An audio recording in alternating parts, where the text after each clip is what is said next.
So we'll kick the night off with our two local journalists. Right, it's working. I'm just checking you. It's a Wallace's shopping list I brought instead of the questions. So we're gonna kick the night off with our two local journalists, who I'm sure you'll know very, very well. We've got I'm going to say it. Is it left or right? First to your left, we've got Luke Edwards, North East correspondent for the Telegraph, who covers Newcastle. He's been banned more times than you know. Is that right, Luke? I don't know how many times you've been banned, but he's got he waits for the permanent letter coming his way. And of course, to his left, we've got George Caulkin, patron for the Sir Bobby Robson Foundation, and of course, writer for the Times, fellow mag. Luke's moved up to the region. He's an Orient supporter by trade, and I was going to ask him. I got filled in at Orient in 1980. It wasn't you, was it? It was actually Chelsea fans, to be fair. So, but Luke, if you've heard him before, he's got the region, got Newcastle United. George, black and white throughout. So I'm privileged to share the stage with them. We're going to deal with a number of questions first of all that have come in from to the website. We'll ask the questions to the guys, and then what we'll do is we'll throw the floor open when we're finished. Although I suspect, knowing how the guys have spoken in the past, we could be here all night. So I'll start off with the first question that come in. You'll like this one. In the view of the panel, is there currently a more morally inept person in British football than Mike Ashley? Who wants to start? George, do you want to start on this one then?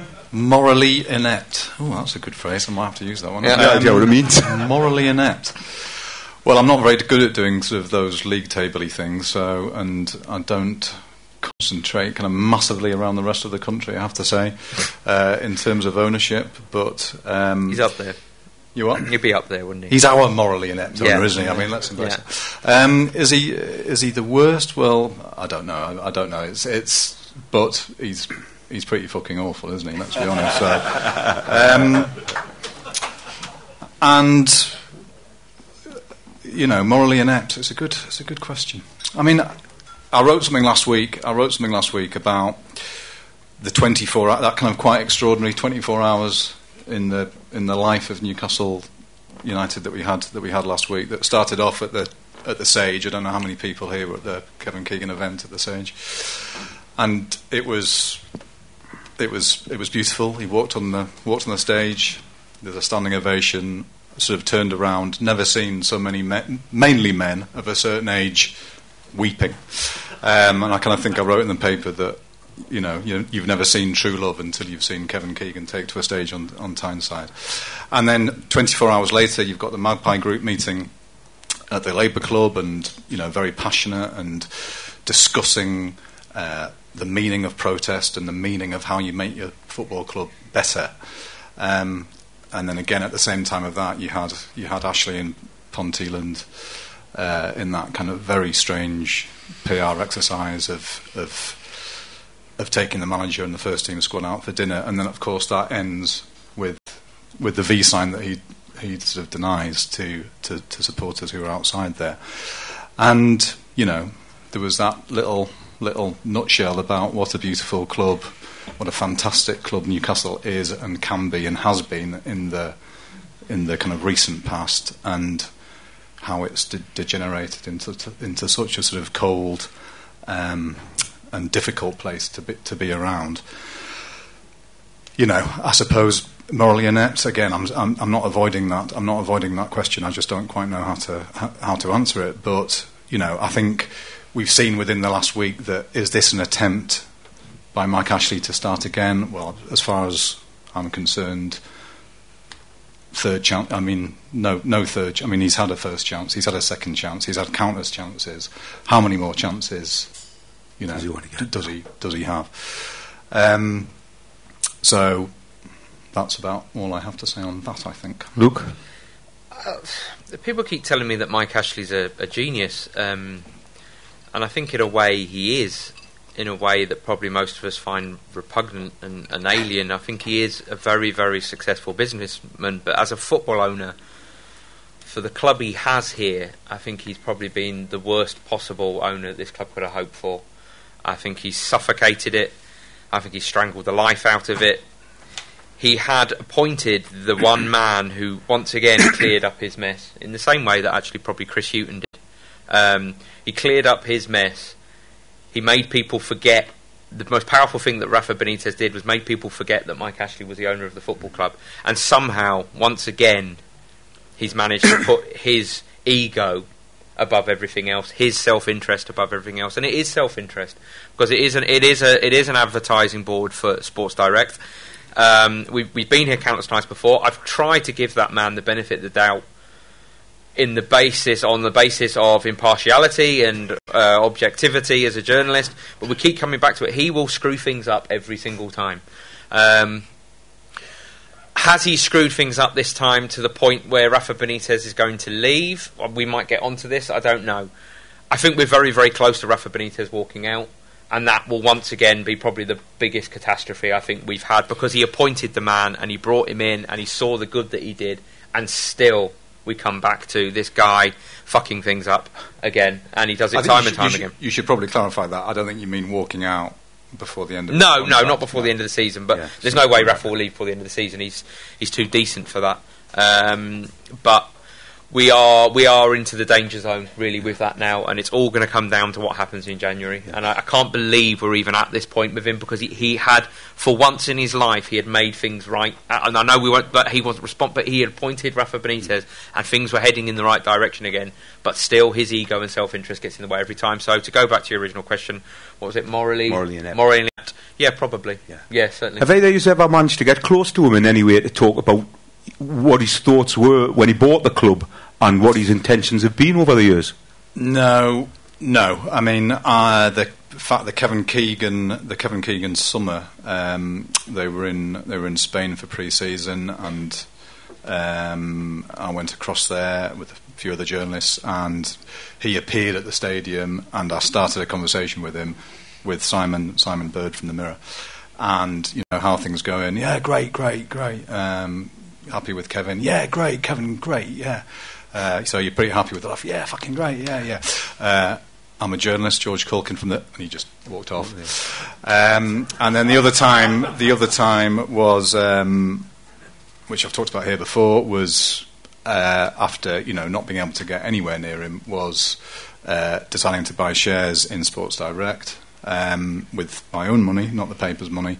And again, going down with Simon to Shirebrook to sort of sit in front of him and ask him questions, because that was the only way that we could do that. And it was a profoundly unsatisfactory experience for everybody concerned, I'm sure. But the one thing it allowed us to do was to sit in front of him, ask a question, and for the first question, he actually paused for, I think it was something like 33 seconds before he answered. I mean, it was like the longest 33 seconds in my life. And then he just, I mean, the answer was something like, the relationship between Newcastle and Sports Direct is beneficial to shareholders. It was something like that. Yeah. But the one thing I know is that for 33 seconds I caused him annoyance, and it was worth doing. It was worth doing. He failed to hold a door open for me at St James's Park, which I think is a measure of the man.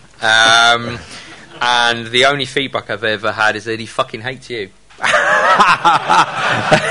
Well, at least it's feedback, man, Luke. Which I was quite pleased with. But I've always said about Mike Ashley, he's a very shrewd judge of character.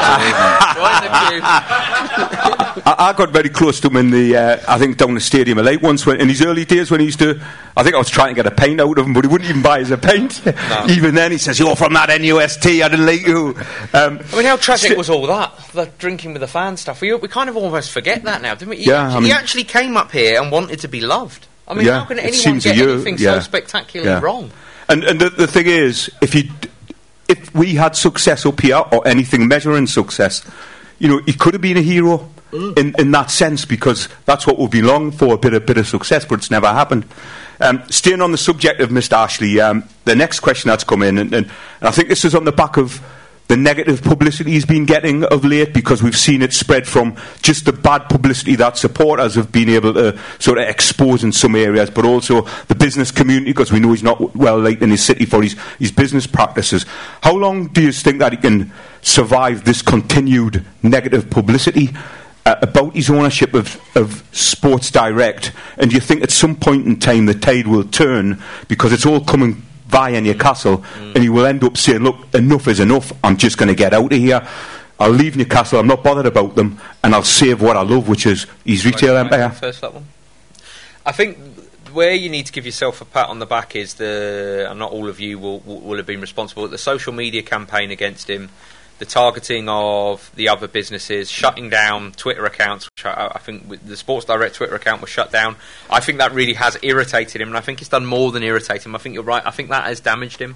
I think his petulant little rant he had the other day about shareholders at Sports Direct being influenced by outside, that was Newcastle United supporters. Yeah. That was negative publicity to do with Newcastle United supporters. So I would applaud everything that's been done there, because I think it has hurt him, and it's made him aware of the dissatisfaction. I don't know whether the two are linked, but this meal and this attempt to build bridges with Rafa, is that caused a little bit? Because I think probably, even if he didn't admit it to himself, I think it probably is, because I think he's realised that when you become toxic like that and people are targeting your other business interests, and that's all he's interested in is his other business interests, it becomes a problem for him. So I hope, and I would like you all to believe, that effort you have made has had an impact, and if that means he's now going to push the boat out, as it were, or do what he's supposed to do and back the manager, then I think the supporters have played a big part in that.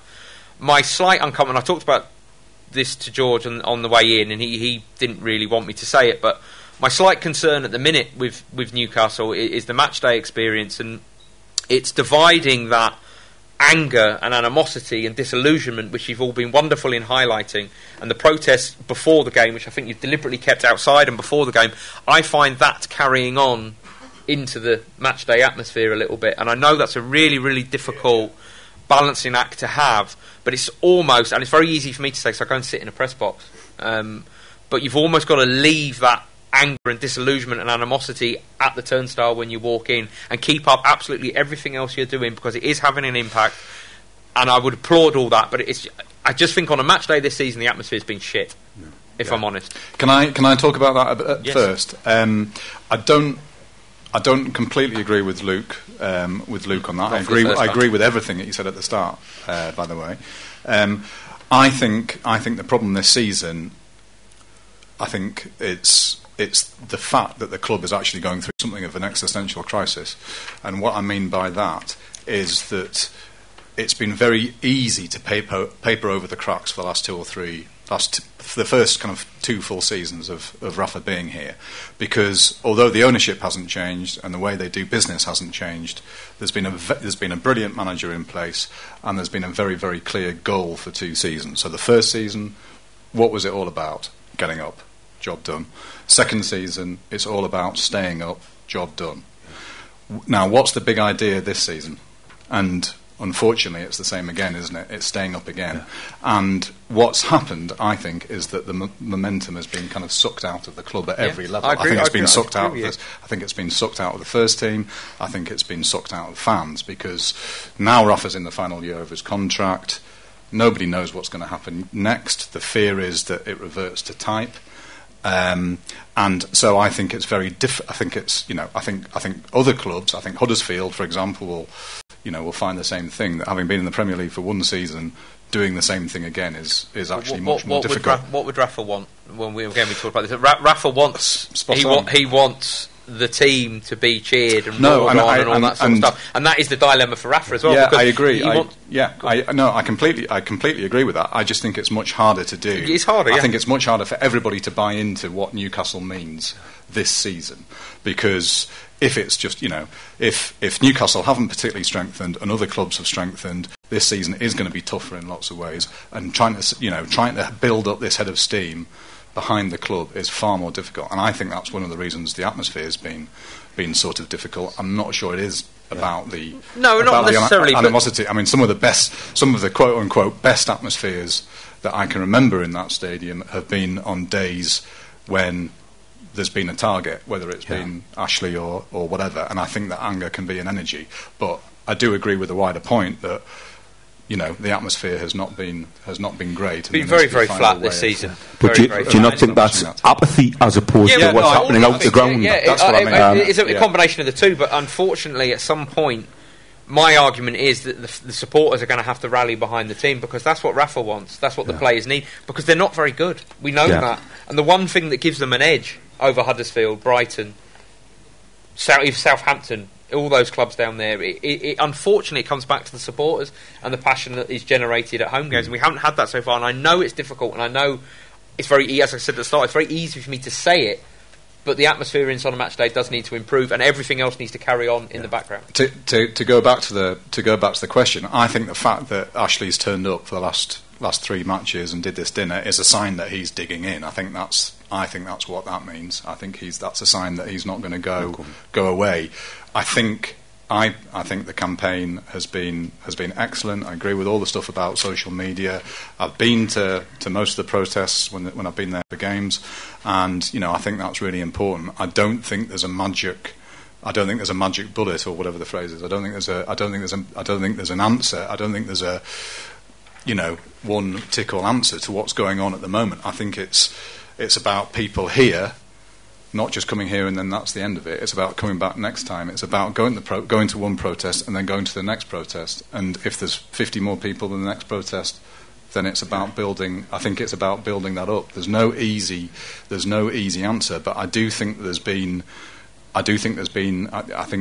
what's happened so far has been noticed, and I think that's part of the reason why he's been. And one little thing, this idea about showing, backing the manager and building bridges with the manager. Well, you took him out for a bowl of risotto, but he hasn't been to see the manager before or after any of those games. And I saw in the fans forum minutes that supposedly that was because he didn't want to disturb the manager on match day. That's an absolute load of bullshit, because every Saturday home game I'm out by the dugout. That's where you go and speak to players, and countless times in the 2 years that Rafa's been here, Charnley, Keith Bishop, Justin Barnes will troop down from the chairman's suite and go to the manager's office. They do that all the time. This idea that Ashley doesn't want to bother the manager, nonsense. You think he just regards him as a manager of a Sports Direct shop, as it were? Well, I think they recognise what they've got in Rafa, but what they think they've got is a manager who's guaranteed to keep them up. I mean, I think that's to keep the club stable, in inverted commas. I don't think they're interested in Rafa as the man who can finally win a trophy for Newcastle or push for the top six or whatever. That's not what they're about. I think what's happened over the last 3 matches is it's purely PR. We'll see. January is just it's the difference between, I would say, all-out revolt, boycotts, and that sort of course of action, and whether he backs Rafa. I would like to see the common sense in him. As I said at the start of this, he's supposed to be a genius. I can't think he would be that stupid to repeat the last 2 or 3 transfer windows again. I just hope they give Rafa what he wants, and like everyone in this room, the one thing I want to see happen this season more than anything is Benitez to sign his new contract, and I think everything I write is slightly framed by that. I want him to stay more than anything. I keep coming up with reasons for him to stay. The biggest reason for him to stay are the supporters. The biggest reason for him to leave is the owner. So it's up to the owner to somehow do enough to keep him in January. It's too late. That brings us in. Actually, so negative. That brings us in nicely to another question that come in on the same subject. Journalist. And I'm not negative. But I've watched Newcastle all my life. It brings us into the next question, which is about the same subject. And what the question is: do you feel that the failure to back Rafa in previous transfer windows has now got to the point that even if he did back him in January, it's too late? Well, so that's what I've just said. I mean, my fear is that whatever they do in January, they're just trying to correct the mistakes that they've made in the summer or the window before. And that's my concern. When Luke always paints a very sort of appealing vision of him staying. I'm not sure that Luke genuinely. I mean, you don't. It's not like you're saying I think he will stay. You paint a very coherent argument for why that might happen, and I want to believe that because I'm desperate for Rafa to stay as well. My my concern is we went across to Spain earlier this year when the team were training out there, and we had a chat with him, and that was the time when he said, "I love my job, but do I enjoy it? No." And he was exhausted, and it's not just about where the team are in the table, although I think that's a big part of it. It's also about the fact that he's expending huge amounts of energy trying to get the club into a position where they can bring players in, and then they're not doing it. And all the stuff that we constantly say and you hear and about him kind of being in love with the place is absolutely right. I believe that's to the core of my being. I think he loves it. I think he loves the club. He loves the fans. He loves the team in the sense of their honesty and all that kind of thing. But trust has been eroded to a huge extent. And as I say, if they spend money in January, and I think they'll probably need to, it's going to be about correcting this. It's going to be about correcting mistakes. And will he want to put himself through this again? And I'm just not sure he will. It's not just about money as well. It's about, George uses the word trust. It's about you employ someone in full control of the football side of the business. Their words, not mine, not Rafa's words. Official club statement said that, and then he's not got full control of the football side of the business. They've not listened to him. For Rafa, it's not about just, I want 100 million. Forget what you hear on Sky Sports or wherever else, or Talk Sport trot out the, if he wants 100 million, he's got to be realistic. It's not about money. It's about being listened to. It's about being given that full control of the football side of the business. And that promise has been broken. So, look, I'm still going to cling on to the fact that if they back him in January, he stays. I will still say that. We have this conversation probably once a week, and we bounce off each other, and we always come to the same conclusion. George thinks he's going to go. You're right. That I'm right, yeah. and I think he's going to stay, but it all depends on what happens in January. It brings in nicely to the next question, which is, where do you believe Newcastle United will be in 12 months? And I suppose it's very much dependent upon the answer to the last question. I think they stay up, but I'm basing that. I mean, I think Huddersfield and Cardiff will go, and I cling to the belief that there'll be another team that's worse than Newcastle. And but a lot of that is based on the same thing as last season, which really was about Rafa. And I think there's a lot of short memories. There's a lot of. God, I feel like I'm being really depressing. You are. There's a lot of short memories. Jokes in a bit. Yeah. There's a lot of short memories. Lighten the mood, George. Come on. Finishing 10th last season was such a great achievement. But can you honestly say that you enjoyed last season? Yeah. Okay. I really enjoyed it, George. It was 10th. It was 10th, as far as I was concerned. It was 10th in a struggle. It was, and Rafa himself has said in public that it could easily have been 15th. And the last third or the last quarter of the season was brilliant, but it was tough. And what has happened since then is that other teams have overtaken Newcastle, and I think this season is going to be harder than last season because of that. So I do think they'll be okay. Because of the way the season started. Obviously playing some really really difficult teams. We're in a kind of period now where you sort of question everything and things you did take for granted. Yeah. So whether it's about Rafa's tactics or team selections and stuff like that, we're all questioning that a bit now because the run of form has been so bad. But I think they'll get through it. But I'm not expecting anything other than a grind. Did you know George has had gout? Were you aware of that? He's been very ill. I'm not recently. sure. I think this has plunged him into a state of depression. I think it's going to be. I think it's going to be okay. Can I be? I like that. I like Come on, the new me. We're going to win the league. Cup. I'm enjoying this. It's not normally my natural habitat. I think Rafa's going to stay. I think they'll finish mid-table. They'll sign a new 3-year contract, and then someone will buy them next summer. There is no concrete takeover interest at the minute, but I'm going to be really, really positive. New owners, I'm Rafa, high on track. But apart from that, and mid-table, and then they qualify for Europe next season. Wow. Yeah. League, Cup, everything. Texaco Cup. Come on, keep the Anglo-Italian. We'll do the full whack. We will. I really feel it now. I can't. I have to, because I know, I'm sorry. You're talking about ownership there and change of ownership. George, I must turn back to your article earlier on this year where you've seen the offers that come in from Amanda Staveley and her team. Obviously, she was dismissed as a joker by Ashley. My own personal feeling is it wouldn't have got as far as it got if she was a total joker. You've seen the offers that she submitted. Yeah. Would you like to expand a little bit on that for the audience? Well, I can do, but it won't. It'll only plunge me back into my depression. We've got as a special guest.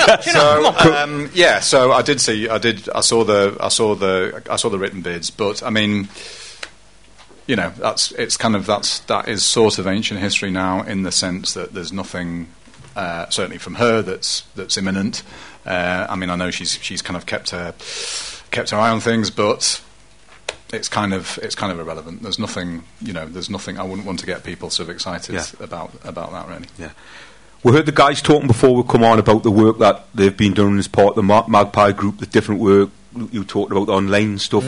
What sort of thing do you think we need to do to up that game, to get it more interest locally, but also to take it nationally, perhaps demonstrating this isn't about him personally, but bad owners of football clubs? The political route, I think you've explored. I think that is the way to go. I think keeping pressure up at the Houses of Parliament, at local MP level, I think that rattled him. Again, we were talking about the social media, but when his name starts getting talked about in the Houses of Commons and he's summoned to a committee, I think that's the way to go. I hate to say it, but you can chant, get out of our club as often as you want. He's been there 11 years and he's had that for 10 of them. So he's not going to go on the basis of some chants, but I think that being a little bit savvy, target him in ways that will hurt him, which again is that social media and it's the political route. I think that's the way to go down. I think that is going to harm him, that is going to unsettle him, and that is going to encourage him that when a bid finally does come in, and this is the key, he needs a bid to sell, he needs realistic money to sell, but there might be the difference between him selling for 50 million less or 75 million less than he currently wants. There might come a point where he just thinks, do you know what, I just want to sever ties with this, it's become too much hassle, the words you use. I think that's very true, and that's the stage we want to get to. We still need someone with the money to come and buy them. That's the harsh, cold, brutal reality of the situation. He is not going to sell for less than he bought the club for. He's going to want to make a profit, but you know what, there might come a time when that profit's tiny, or he just wants to sever ties and get his money, claw his money back. And I think the way that's doing is the targeting of his other businesses, and it's the political route. I think that's the way to go. George? Yeah, I mean, I think tying it together with Sports Direct is important, because he clearly does care about Sports Direct. There's a lot of evidence to suggest he doesn't care very much about Newcastle. So draw attention to between the relationship between Sports Direct and Newcastle. At this point, have to pay tribute to the brilliant work of some fans, people in the Magpie group, much wider than that. But also people like Chris Holt, who kind of online and on Twitter are kind of showing day after day, week after week, about the sums of money involved and what's happened to it and things like that. That's very valuable. That's not always stuff that as national journalists we'd be able to find space for in the paper, perhaps, but I do think all of those things are very important. And I do think there's also there's a sort of there's been a feeling of helplessness around Newcastle for a long time now, which I completely understand. And there is that, there's that sort of feeling that it's Ashley's club and he can do what he wants. And admittedly, this is about a state of mind more than anything else. It is his name above the door, that is true. But, without wishing to kind of get emotive about it, I'll come back to those words of Bobby Robson's, that are important to me, because I helped him write them in his last book about what is a club. And the reason I'm mentioning that is that a club isn't about the four walls of a stadium, and it's not about the owner, and it's not about that. A club is a collection of people, and if you realise that, and if you think about that, it is about you. It is your club. It's not his club, and that actually gives you power and a sense of power. Because although it's very difficult to get 50,000 people to feel the same way and act the same way, it's you that has the power, not him. Now, in some ways, that's an argument for a boycott, and I'm not saying that people should do that. But it's the mindset about, if we get together, And if we show what we believe in... Now, Ashley's Newcastle has been cold, and it's been aloof, and certainly from my perspective, it hasn't represented what I think and what I feel about the city and the team and what it should do. So you do it. You represent what the city is all about. Show that you're proud. Show that you care. Show that you can be loud. Show that this is your, that this is your football club, and be proud about it. Don't ever feel embarrassed about wanting better for your football club. Every single day when Kevin Keegan was manager, he pushed for more. Every single day, Benitez is pushing for more. It's not disloyal to want more. It's not disloyal to demonstrate. It's the right thing to do. And so carry on. What's happened so far has been really impressive. Needs to carry on.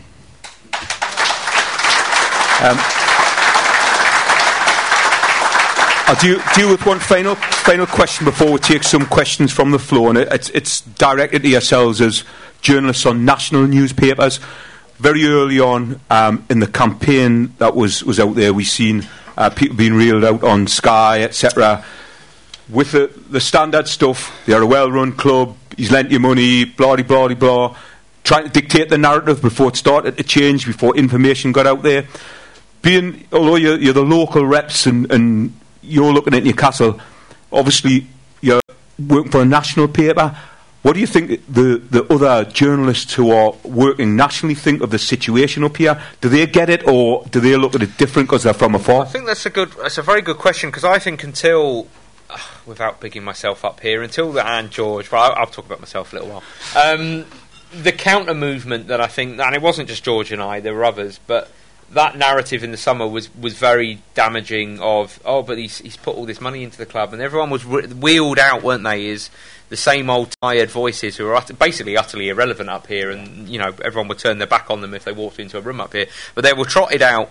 And there was a counter argument by the journalists up here. Again, it wasn't just George and I, but we did facts. It wasn't. I didn't make any argument. I didn't use negative language. I didn't say Ashley's awful. I just literally put facts, which was average Premier League finish before Ashley took over 8th. It's 11th. Well, it shouldn't really, and that doesn't include the 2 seasons in the Championship. I think 4 FA Cup semi-finals, 2 FA Cup finals, broke the transfer record. All of these things, but just stripped it down. And I think actually people sort of went, oh. Just facts. Right, wow. Like, oh, right, okay. I think it's very easy to ignore what goes on up here in London. It really is. I'm from London, as you can tell, but I think it's very easy for them to ignore, and it's very easy to just believe that it's the whole deluded thing. There is that national perception of Newcastle supporters, which feeds into the kind of rivalry with other football fans, the Aston Villa, Leeds, people like that you are deluded. You're not deluded. You just want the best for your football club, and you want a football club that tries. And I know that's now become a bit of a cliche in itself. You want a football club that tries, but you cannot deny, when you strip it all down, that Newcastle are worse now in the 11 years of Mike Ashley than they were before the 11 years before he arrived. And I think we've got Alan Shearer saying that. Yeah. We've got Ian Wright now even saying that on national radio. I've been invited on to Talk Sport to talk about it. George gets invited everywhere because he's a bit of a media whore. Is that right, George? The difference is he turns them down and I say yes. But I think that narrative has got out there, and I think it was very important, and without putting too fine a point, it was very important that the people up here who understood what was going on got that message out. And I think, thankfully, we won that. I think we won that argument between us as media organisations. I think we won that argument, and I think that's very good, because I think it has shifted. I think that ties into what we were talking about earlier. It was coming at him from all angles. It was coming at him from a football perspective, a business perspective, and a political perspective. And so hopefully, we're going to get the right reaction from him. Hopefully, he sells up, of course. But in the short term, we need him to back Rafa in January. And George, you on the national base? I'd sort of agree with not the insulting bit, but I can agree with that really. No, I mean, I see it as part of my job to sort of try and help correct those things. So when Dennis Wise, that odious little twerp, goes on Sky Sports and talks about why Mike has done a great job, it's important to remind people that when he was at the club, and Kevin Keegan left, a tribunal found in Kevin Keegan's favour, and they admitted to intentionally misleading fans. Blah blah blah. It's important to remind people of that. and I see that as part of my job. I suppose if I was asked a question about Chelsea tonight, I'd probably be as ignorant as someone in London being asked about Newcastle. I don't really care about Chelsea, I have to be honest. I mean, I'd watch them on the telly, but that'd be about it. So, and I think there's also, I suppose I'm trying to play devil's advocate in that sense. From afar, I mean, there's never empathy between different football fans, are there? Because you'll always get someone say, Newcastle, 10th in the Premier League, what are you complaining about? Yeah. And, okay, if you put it in those terms, fair enough. Newcastle fans would swap with Arsenal, wouldn't they? And yet Arsenal fans were saying, we're locked in this gilded cage, we're finishing fourth every season, and we're in the Champions League, but what do we stand for? What do we stand for? So you can carry on. You would get Middlesbrough fans who would say, "Why Newcastle complaining?" You get Sunderland fans saying, "Why Middlesbrough?" And you could go on and on and on forever. Yeah. So I think that's just part of who we are. And so I'm sure there are people. I had an exchange on Twitter with one of your colleagues who says, Newcastle fans are still cheering Rafa. What's going on? Don't get Rafa Benitez. I don't get it, and you sort of just have to. You kind of just have education. I think that's the point, is it? Facts. Wallace mentioned about a fact sheet, which I think is not about at the back, which a Magpie group pulled together, and it was just the facts that you've mentioned there, Luke, just a list of the facts. Don't listen to stories that they're trying to tell on Sky or his mates are trying to tell. These are the facts, plain and simple. That's what that man's done to the club. Just on that point, I mean, as a trust, we're members of the Football Supporters Federation and part of the wider Supporters Trust movement, and we've got a guy down there today in London. All the meetings are in London, obviously, with the Premier League, etc. But issues are in there about governance of football clubs, so we're trying to take the whole thing on a much wider basis. And it's not about Ashley and Newcastle, it's about having bad owners in football clubs. These are our clubs representing our communities, and that's why we support them. They're not businesses, they're football clubs, and I think we need to get that information out and get it wider. Yeah. Jay, would you like to talk a little bit about the work you do and the Spirit of Shankly? Just a couple of minutes before we get the next guest up. Spirit of Shankly, we've been going now for just shy of 11 years. I haven't been chair that long. I went along to a meeting, actually, it was probably not too dissimilar to this. It was the back room of the Sandon pub near to Anfield. Again, not too dissimilar, in the shadow of the ground. We didn't know what to do about our owners. To his credit, it was probably articles written by people like David Conn that was saying that the ownership wasn't all it was cracked up to be, and we weren't sure what we had to do.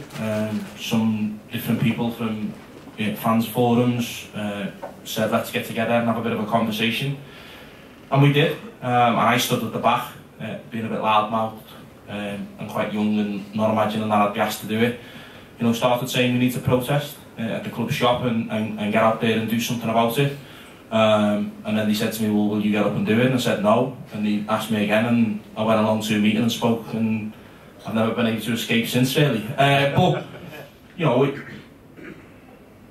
I don't want to say, how great we were doing stuff. We just done what we felt we had to do, and it's probably the reason why lots of you are here tonight, and it's probably the reason why lots of you have done stuff so far against Mike Ashley. I think the thing I'd probably say to you is, and it'll come up in the discussion, is it is hard. It isn't easy. No one's going to come along. No journalist's going to go on the telly and say what Mike Ashley does, and that's the fix. Mike Ashley isn't going to get out of bed one day and just go, this George Caulkin wrote it, and I've just got to leave. He's not going to do that. You've got to keep applying the pressure. But it is so worthwhile. It is so brilliant to feel like you've got a voice in the running of your club. And if you do it well, as I think we have subsequently, you eventually get a voice within the club. We now have good relations with the people inside Liverpool. We have improved things. We have made things better. There's loads I still think we need to do. I'll always think that, but we have been able to change things, and ultimately, you've got to try and get together as a fan group, as a fan base, and all of the different fan groups, and pull together in the same direction. It isn't a too dissimilar story. You've got Rafa Benitez in charge. You've got an owner there where he doesn't want to use the money and clearly wants to use it to pay down the debts. The similarities are stark, and in a city like this that loves its football as much as we do, I think that all the ingredients are there to do something. But I think it's not just on the people who sit on this stage. You know, it's not just the people who are involved in the fan groups. It's, if you're in this room now and you're thinking, you know, I might have something to offer here, it might just be that you can do the social media, it might be that you can do the website or the emails, it might be that you're good at organising a protest or being a public speaker. All of you will have a skill. You know, this has ended up being my day job for Spirit of Shankly, but I've got a day job out of this now. I work for the trade union movement. When I started this, I was working in a job centre. I wasn't imagining that, you know, I was going to be all over the news, doing interviews, talking to journalists day in, day out, but people helped me and they developed me, and I found I was able to do it. That was my contribution to it. So each of you in this room need to think not what someone else is going to do, but what you can actually do for your club, and I think that's where, you know, I'll leave that for you. Introduce somebody.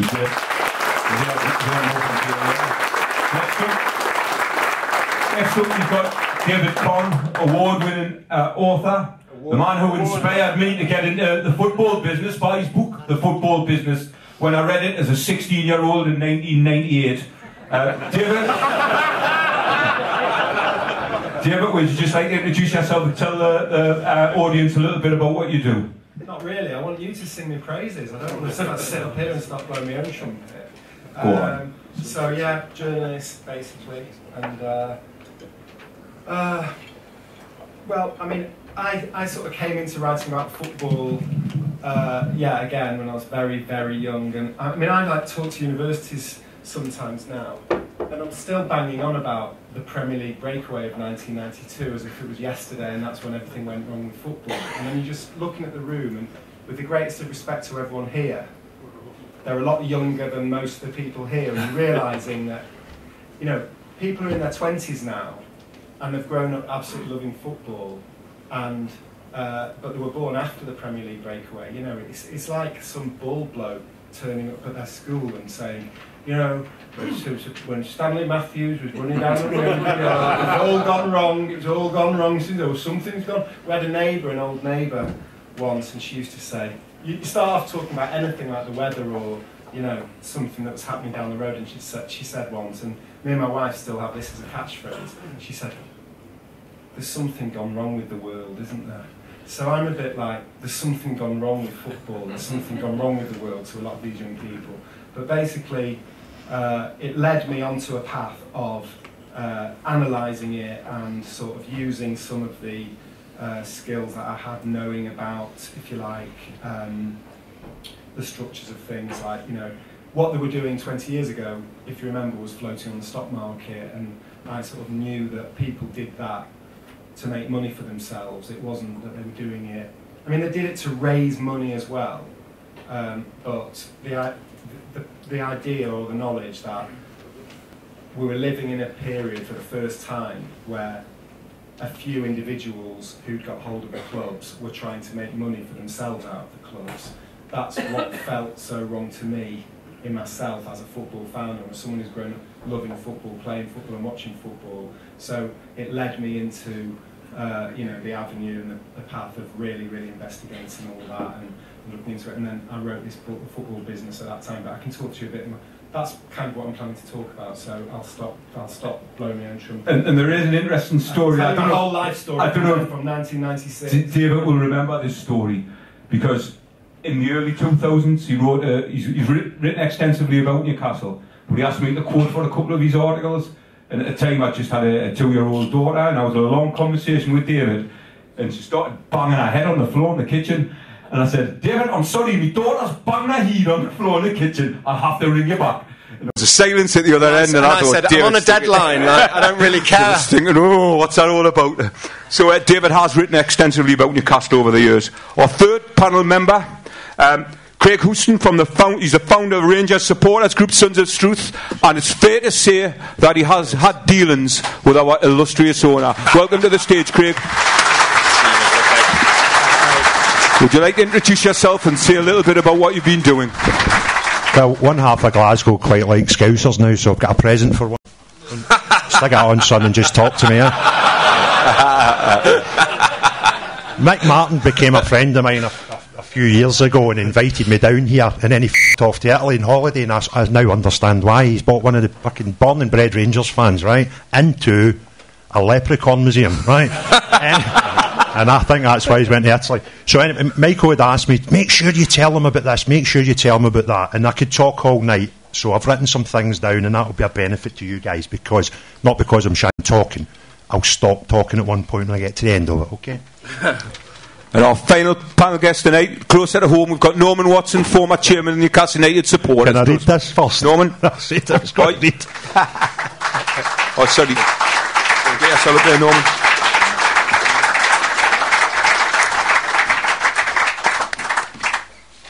We'll deal with some questions that have been asked first of all. I'll not let Norman introduce himself. He's been up here plenty of times before. We'll deal with some questions first of all and allow the panel members then to say their bit, and then we'll take some questions from the floor. Wallace is up as well. Oh, sorry, Wallace, we haven't got a seat for you. We've also got Wallace Wilson, chair of the Magpie Group, but he doesn't have a chair. He's a chair without a chair. Bring your chair up, man. You can share it. You can share it with me, Wallace. Come on, Wallace. Veteran Newcastle fan. He's the only. Me and him are the only ones in the room who talk about the 50s and the 60s. Sorry about that, Wallace. I was getting carried away with all the panel members being here, and you've already heard from Wallace tonight. Hello. So, guys, if I can just go around the panel first of all. First question that has been put in: can the panel members sum up their views on supporters and how at Newcastle we can best take the fight to make Ashley? Wallace? Well, is this on? Yeah. I mean, personally, I think the way you take the fight to Mike Ashley is to go for what he treasures and what he loves, and that isn't Newcastle United. That's money.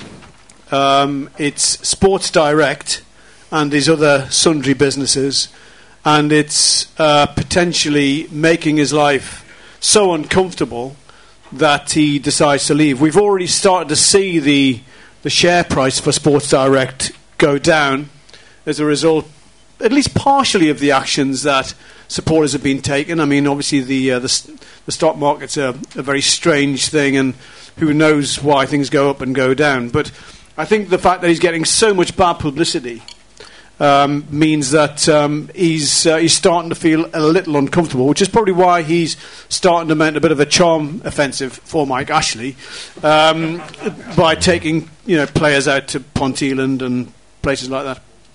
But I think I got that statement that they made, that statement from Newcastle United, official statement, and it was, I did not toss the V's at that dinner. I did not toss the V's at anyone. I was like, is that what we've come to at Newcastle United? That's an official statement from the club.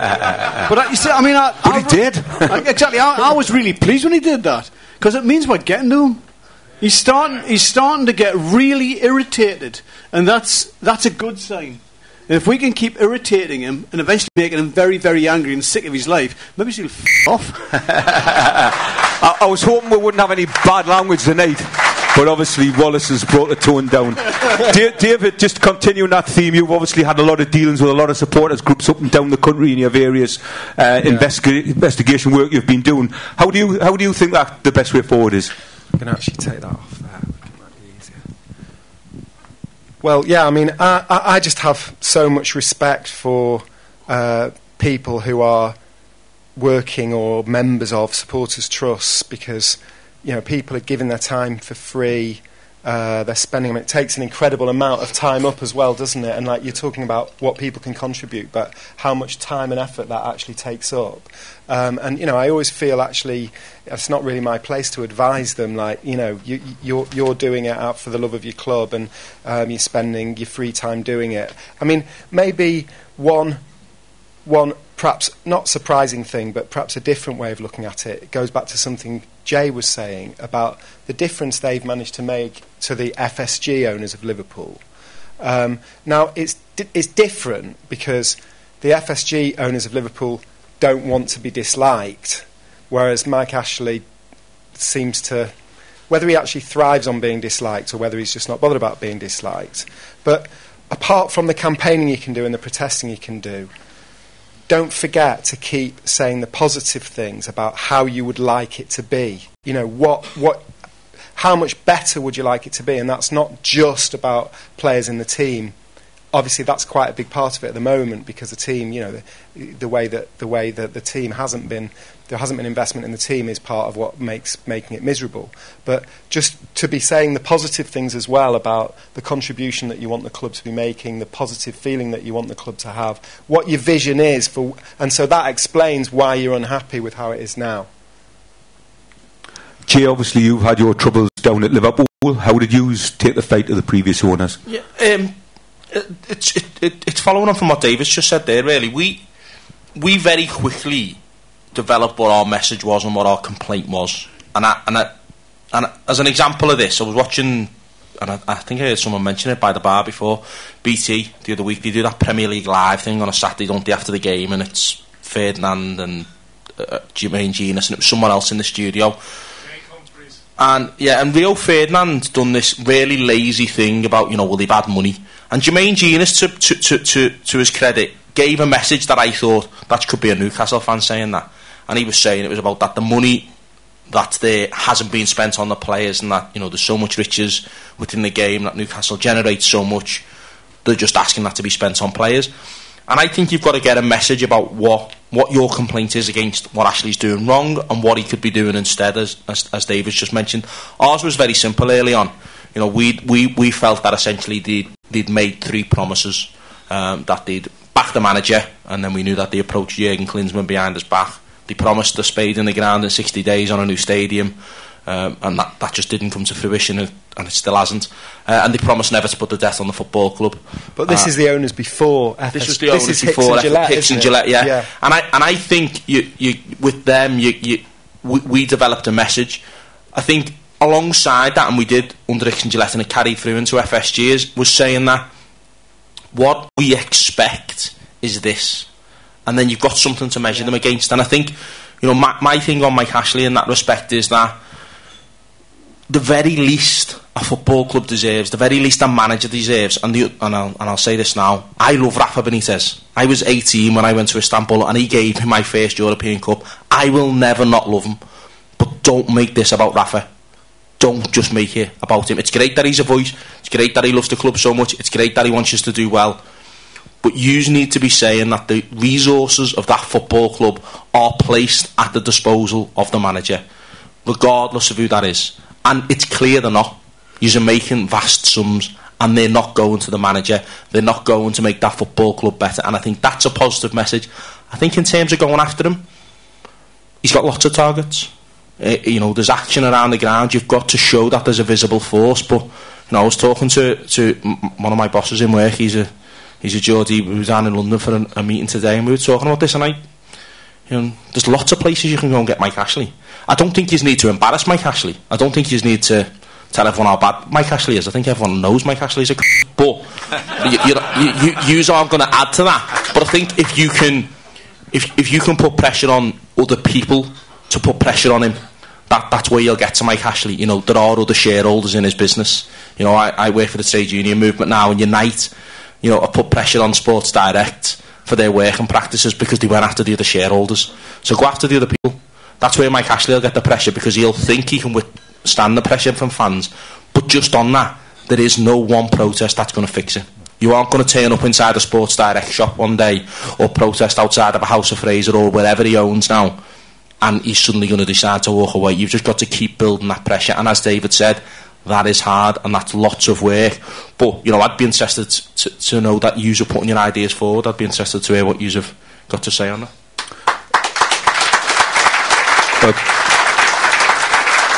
And Craig, obviously you've got recent experience with our own owner. Yeah. How would you take the fight to him? Right to his f***ing door, right? But that's just us. Back with the professional head on. A couple of the journalists mentioned that you will win. Okay, I promise you will win, because you've been here before them and you'll be here after them, because fans are not customers. We can't fall out with Asda and suddenly shop in Morrison's. Yeah, we can't stop supporting Newcastle and suddenly support Arsenal. So you'll be here for your life, and you will beat them. And the only thing that will dictate the amount of time between now and actually getting rid of them can be your efforts. And you've got to believe that it can be your efforts, or you're as well just walking home just now. And if you think 10, 20 years from now, and your grandkid sits in your knee and says, Granda, what did you do to get rid of that bad man Ashley? Do you want to say nothing because somebody told me on Twitter that it was waste of time? Do you? You don't. Now, let me just put a comparison on it. If a fat, obnoxious scumbag Cockney walked in here and took one of your seats, if he wasn't for giving you it back, I know you would do something about it. And the reason I know is because we're all the same. My grandfather, armed forces, my dad, shipbuilding, my other grandfather, mine coal. You're all the same. He's the same. That's why I know that you can make a difference. And you wouldn't let somebody take your chair, but you'll let him take your club. So try and accelerate the process and do something. Whatever it is, if your thing's social media, if your thing's protesting, if your thing's analysing to the nth degree a set of accounts, then go and do it. And don't do nothing, because that is a crime. It's horrible to do that. I would be more respectful, you guys, than actually to tell you what to do. I can only tell you what I've done and what we were going to do. Our next step, if we didn't get rid of Ashley at an AGM, was to go for the Sports Direct shareholders. Ashley's wealth, paper wealth, is a direct correspondence to the share price of Sports Direct. That's where most of his money is. So what we were going to do was target the top 5 shareholders in Sports Direct and say to them, see what we're doing outside Ibrox, and we're doing outside Sports Direct shops, and we're doing in the papers, and we're doing in social media. You're next. Standard Life don't want that, believe me. Right? We've done it with some of the Rangers shareholders, some of the top 5 Rangers shareholders, and that's how we managed to get them to sell their shares, that allowed some of the good guys to eventually get our club away from the grasp of the leeches. And that's where we were going. And they don't like it. And if you can help get 1 or 2 or 3 of them to actually do that and sell their shares, because, yeah, it might sound like a big figure, but in real terms, it's a drop in the ocean to their whole portfolio. And if 2 or 3 of them were to suddenly just dump their shares, his share price is doing that just now anyway. Can you imagine it would do on Monday if that was to happen again? So I am going to be more respectful than tell you guys what to do. I'm just telling you what we were going to do next if we didn't get rid of them. Just on that, is under our current ownership a few years back, we had a walkout on ticket prices, and everyone credits it to the idea that, you know, loads of people walked out, and I think that was the tipping point. They were adamant nothing was going to happen, and I don't think I've ever seen panic from them when we started going to the club sponsors direct and saying to them, if you don't tell this football club they're making a misjudgment, we'll come for you. And we only went to one. We bombarded Subway. We had all the rest ready to go, and the club flapped it, and they panicked, and they come back to us and was like, you need to stop doing that, it's going to cause bigger problems. And then we had the walkout, and then they folded. So though, think where else you can apply that pressure, because that's what will scare them, because it won't just be they think, oh, they're there at St James's Park. They'll be thinking, oh, they're there again, and now they're there, are we ever going to get rid of these? And in the end, the only way to get rid of you is to give you what you want, which is get rid of him. And Norman, you were former chair of the Supporters Trust for a lot of years and been involved in a lot of the national things that have been happening. What's your view on how best to go about this? Well, I think we're all more or less agreed that it's a two-way strategy, isn't it? One is to drive him out by making him realise that it's going to hurt his business and it's not going to do him any good long term. So I've always believed in protest and organising against him. I think, throughout history there, protesting in the street and protesting generally does have an effect. People don't like to see people on the streets and protesting. It upsets them, and I think that's very important. I personally have been on every protest that was organised. There was one about 3 years ago before a Liverpool game, and I remember we marched on Percy Street and all the Liverpool fans clapped us as we went past. I think that does have an effect.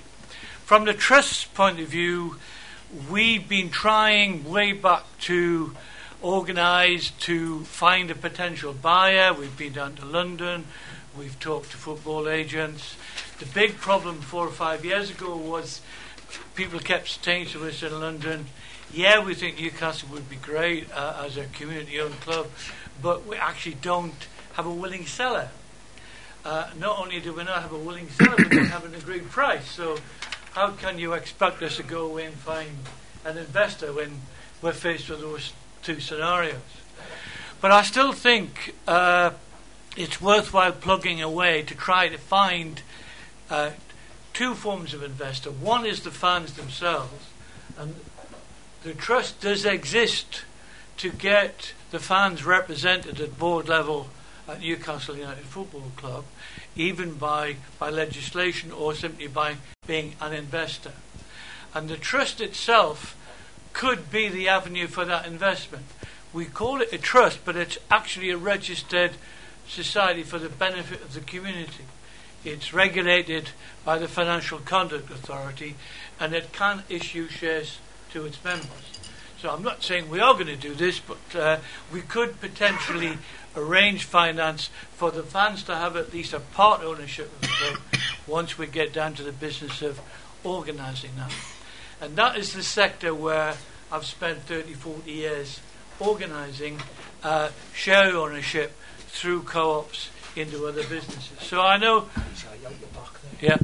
I know the technical way of doing it. We also think at the trust that it would take more than the fans' money to get rid of Ashley, given us the amount of monies that are involved. So naturally we've been trying to rustle up private investors to see whether we could get anybody either in the area or somewhere else to do it. Now, one of the mysteries to me about the Newcastle situation is that nobody has popped up of any stature to say, look, come on, why don't we get something going here? It's been left to us as fans to try and keep the ball rolling. I remember going to a talk by the current leader of the City Council about 3 or 4 years ago, and it was like a breakfast club thing, you know, give him the chance to tell him that the City Council was doing great things. And at the end he said things like, and of course we've got in Newcastle some wonderful cultural things like, you know, Theatre Royal and the Northern Sinfonia and this, and he sat down to applaud, and I stood up and said, surely the biggest cultural thing you've got in Newcastle is Newcastle United Football Club. You know, there's 52,000 people go and see that every time they turn up. And he looked at me in kind of astonishment. That obviously had not occurred to him. And I don't think the club has got the respect it needs from the business community and from its political leadership. I know it's beginning to change, but I think that's one of the weaknesses that we've had in the campaign. On a more positive note, we are talking to a leading accountancy company. I can't tell you who they are for obvious reasons, but they are helping us to try to find a project manager to go ahead and try to organise finance. So that, and also to prepare a prospectus. So we are working on that, and we are within the trust thinking of launching a fund, a fighting fund, to raise money, just small amounts of money, but substantially enough so that we can pay professional advice to go out and put feelers out and see what's what. So that's what the trust is trying to do, and I think we've picked up a lot of steam in the last 6 months. We're happy to be part of the Magpie group. I agree entirely what the rest of the people on the platform have said, is that we ain't going anywhere. This is our club, right? It's Newcastle United. We are Newcastle United. And as long as we stick together, we should be able to drive him out. But he's a strange bloke, isn't he? As I was saying to George the other day, I mean, what sort of bloke gets a kick out of going to a football ground and people chanting, "You're a fat cunt, you bastard"? I mean, what's all that about? How do you deal with a bloke like that? David, can I move back to you? Was a question that we touched on the first session. Just one point though, about just one little detail, just to add to what you were saying about the City Council, because the last really big piece that I did about Newcastle and Mike Ashley was in 2015, and it was all about just the whole sports directification of Newcastle United. And like I've said that before about it's sort of the Sports Direct arena in all but name, and there was one or two Newcastle fans on Twitter thinking I was having a go at St James's Park, but I wasn't. I was just saying that, short of renaming it, which he backed away from doing, it's just absolutely spattered in Sports Direct, whatever you want, signs. And was it Michael Walker for writing his book, just sat there at one match and counted them all, and it was some amazing figure, the number of Sports Direct signs. Anyway, so and we sort of came up with this thing that Newcastle United's almost being used as a billboard for the cheapskate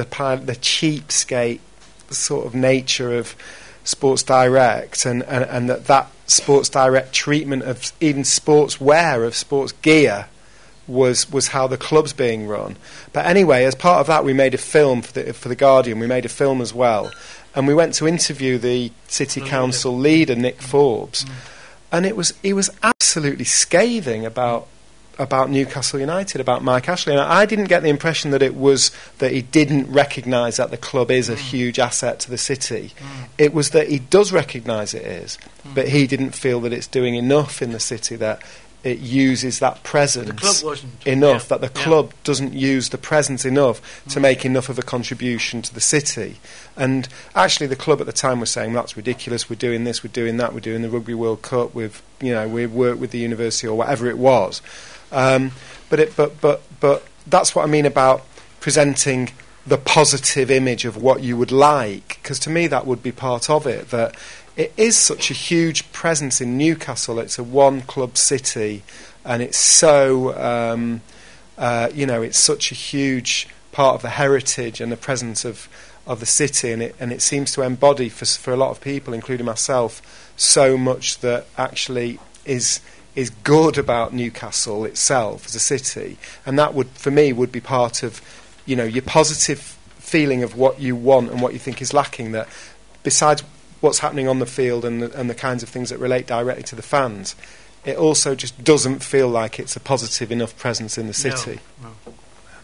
But anyway, what were you going to ask? What I was going to ask, in the years when you've been doing your investigative and reporting, where does Ashley stand as an owner compared to other owners you've come across in your investigations over the years?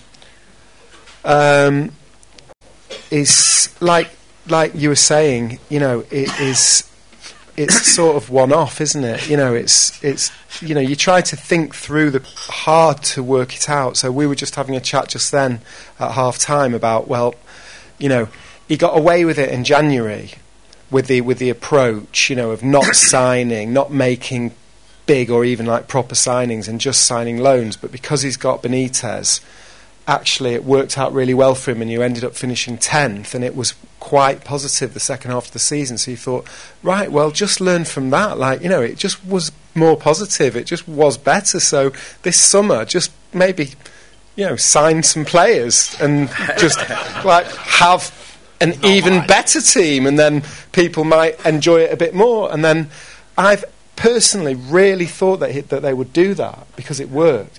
And I have genuinely, and I know I shouldn't be, been quite shocked that they didn't just do that, which would be relatively easy, and that he's doing it again, the gamble on not getting relegated, and then if it succeeds, and if they maybe get another bit of sneak something through in January, and then you survive, and then you get the money, and it's all about, and then we get another money. But no one thinks that's clever or inspiring or what it should be. So I actually think it is a one-off in another way as well, like that there's actually not that many British owners left. And I used to think, that could be a good thing. And sometimes, and I don't know how controversial this is to you guys because you all live with it day in, day out, but I look at it sometimes and think, he could be quite close. He's not that far off. Like, you're talking about Hicks and Gillette, and they're really in the pantheon of owners that went wrong or did wrong. They took a club over and said it had. I think they said it had no debt. I can never remember that detail, but certainly, I just looked and saw. Oh, they're doing. They have actually borrowed loads of money and put it on Liverpool. They did promise that they would build a stadium in the park, and they didn't do anything about it. I know people talk about the debts of Newcastle, but to be fair to him, there were debts when he took over, and he has essentially paid those off, and it's owed to him, and I think it's zero interest. Yeah, it's doubled. You what? Sorry, it's doubled. That's bullshit, is it? It's doubled. What was the mortgage on the ground? His what? Sorry.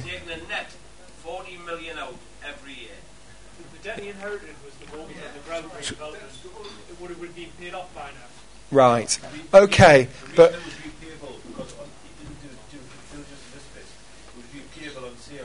yeah. There was a debt of just about £70 million, of which was 53 million was the mortgage. Okay, but all I'm saying is that if the debt is owed to him, then it's not like banks at ridiculous rates of interest that was put onto Liverpool, that was put onto Manchester United, and yeah. Now the advertising, where like when you were talking about having a go at sponsors, but essentially the sponsor in the stadium is Sports Direct, and that's in everyone's face. You know, it's unappealing. It's rubbing your faces in it. But what I'm saying is that financially he's got the means to run the club well, and that's the bit I don't understand. It's not like someone with no money who's winging it and has to borrow. Whatever debts there are, and whatever the detail is, it's essentially owed to him. There isn't a bank putting pressure on the club. The club's not in trouble. The money's rolling in from the Premier League. There's still the fans are coming through the door even if they're not very happy. So to me, it's so close to how it could be fine, because I've reported on so many clubs in crisis where the crisis meetings are about the club could go bust. Literally, the club could go out of existence, or lower division clubs where the chairman's literally selling the ground to a house builder and it's the end of the club. Whereas here, you think you're in the Premier League. You've got money yourself. It should be, even if you want it to work with your business, you could do that in a way that is positive, and people could live with that. So it does. It just feels like if you just flick the attitude, it could be so much better. Craig, do you want to follow up on that? Yeah, it always surprises me why people are surprised about what Ashley does, because Ashley's done the same all the time. And last year I was really disappointed as an outsider, I must admit, because I thought you were going to go and take the fight last year, and then it seemed to be, well, Rafa's staying, so the world's all right. The world ain't all right, guys. If Rafa stays or Rafa goes, you've still got something really, really worse. And this nonsense about, the debt's with him, it's all right. Let me tell you, as somebody with personal and privileged experience with that man's debt, you'd be better with Wonga. No, seriously, because what he takes out might not be an interest rate, or it might not be base rate plus 5% or 0.5%, but he'll be taking the living life out your club. I'll give you an idea what he'd done at Rangers. He gave us a loan that we didn't need for two reasons. We were doing a share issue at the time, and he refused to take part in the share issue. And then we had investment from the guy who now is the chairman of the club on the table. But we took a loan that we didn't need, and we signed over another 25% of our merchandise. Now, Rangers merchandise should be in a par with Newcastle's, but, well, it is, because we get nothing and you get nothing. But,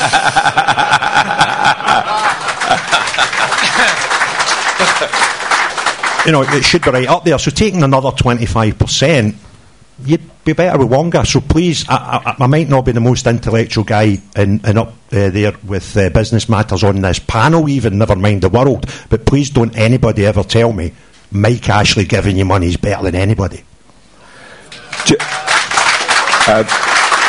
Jay, will you want to comment there? No. Next question for Jay and Craig. It's about, you've both started with your organisation, Spirit of Shankly, Sons of Struth. It's about the question is, how did you build those up as organisations? Did you find apathy from your support along the way? And how did you manage to break through that apathy to establish the organisations in the way you did? We thought it'd be dead easy, and it wasn't. It's probably the easy answer. We had, as I say, we had a meeting like this, and I wasn't planning to be involved. But I think looking back, we expected that. We'll just create a membership and a website, and we'll have the hordes coming over the hills to sign up and be members and give us money, and they'll all turn up at a protest, and it'll be great. And then they didn't come. And we had probably a core of about 300 within the first few weeks saying they wanted to be members. But we had the after. I was having a chat with Wallace before. There'll be a big, and there is a big revisionism amongst Liverpool supporters.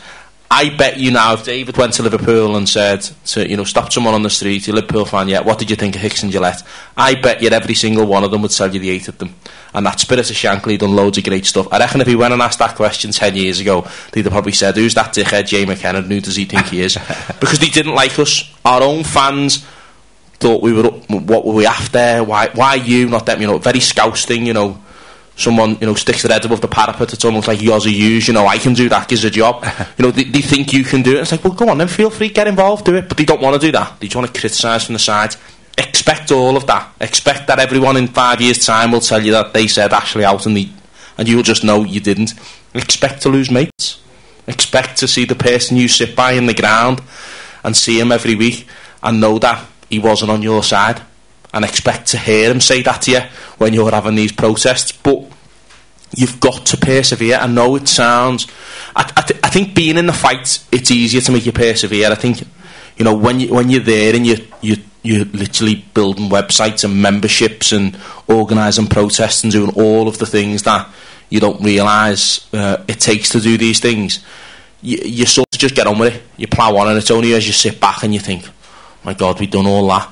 We had to literally do all that hard work. And one of our committee members describes this as, to get any of that success, to get those protests, to get that day stood in front of Mike Ashley when you protest, to get that column inches, to be quoted for that thing, you've got to do the hard yards. You've got to build yourselves up to be an organisation. The one thing I would say you have to do, and I sort of picked this up from afar, folks, so do correct me if I'm wrong, you have to be as one.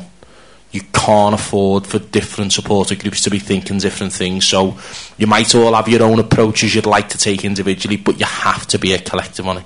I know Everton fans who wanted to start a supporters trust and to start asking questions of their ownership prior to it being sold, and they just couldn't do it. Partly because they have this really weird thing that anything that Liverpool fans do, they can't do. So I think that means winning trophies as well. But they have this really weird thing. They wouldn't do it. They wouldn't be a Spirit of Shankly. It's like you need a voice inside your club. So I think there's the Magpie group, Ashley Out campaign. You need to coalesce around one. Pick one. Do away with the rest.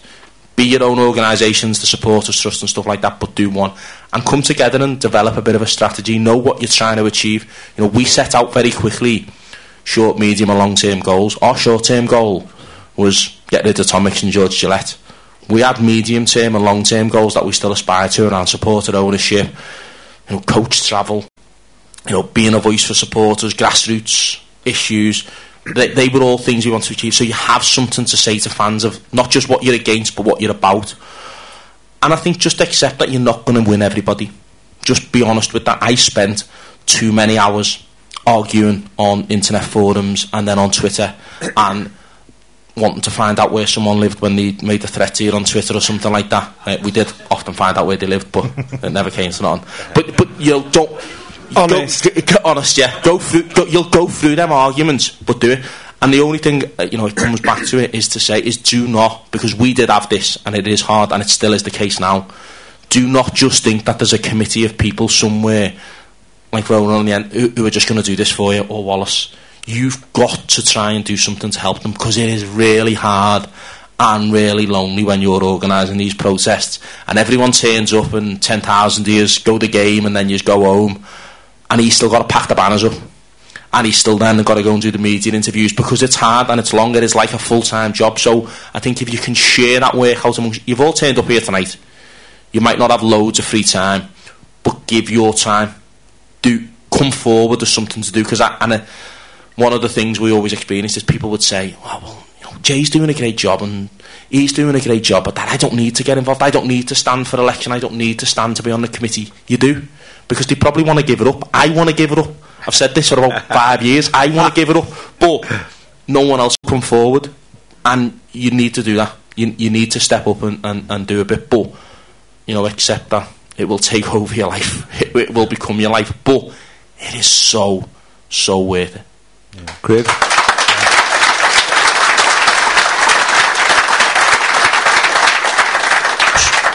so much of what Jay's saying I could just repeat, because it's true. You'll get the Doubting Thomases that want to tell you you can't protest. Somebody told me that you can't protest because you're a Protestant. I had to remind them that that's how the Protestant faith started, with bloody protesting. But it's bizarre. You'll get these Doubting Thomases. You can't do this, you can't do that. They're not your enemy.